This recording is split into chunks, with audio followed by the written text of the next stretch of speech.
Do you feel like you're always behind?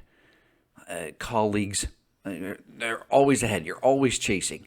Yeah, there might be some people that you're ahead of, but it always seems like there's more to do, more to accomplish, that you're not where you should be. I would give you two insights for that. Number one is there's a healthy part to that, that you're not content for settling for less or good enough. Good enough doesn't inspire you to take action, to be courageous, to be innovative and creative about how do I get from here to where I want to be. It's good that you haven't said, good enough. No, you've said, I should be farther along. That's a good thing.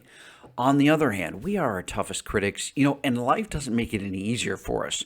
School, business, athletics, well meaning parents, ourselves, we convince ourselves, and those outside influences somehow seem to make us think that we should be farther ahead than we are.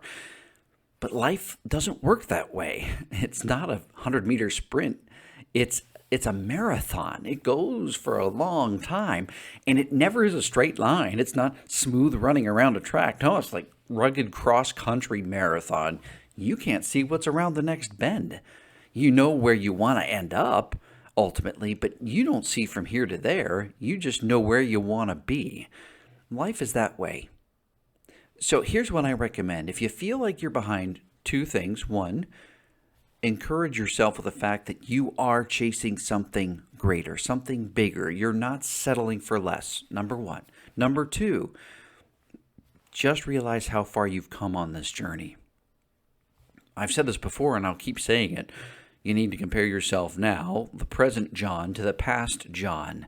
You've got to do that to see the progress you've made, because oftentimes we see, again, how people in their achievements or their career paths, or if they're in school, we see them as being ahead of us. And that's good because it encourages us to get further to where we want to be. But we also need to encourage ourselves with the fact of what we have accomplished, of what we have achieved.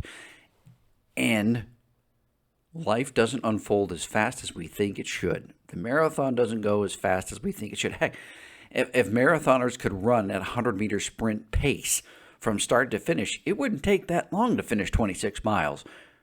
But they can't. And life is just that way. When you're pursuing something of value and something of meaning, it takes time. It takes effort. You're not behind. You're not behind. Look at how far you've come. You're ahead of where you were, and you're pursuing so that when you take another look a year from now, you'll be farther ahead then too. So encourage yourself with the fact you're not settling for less and that you have made significant progress, because that is winning at life.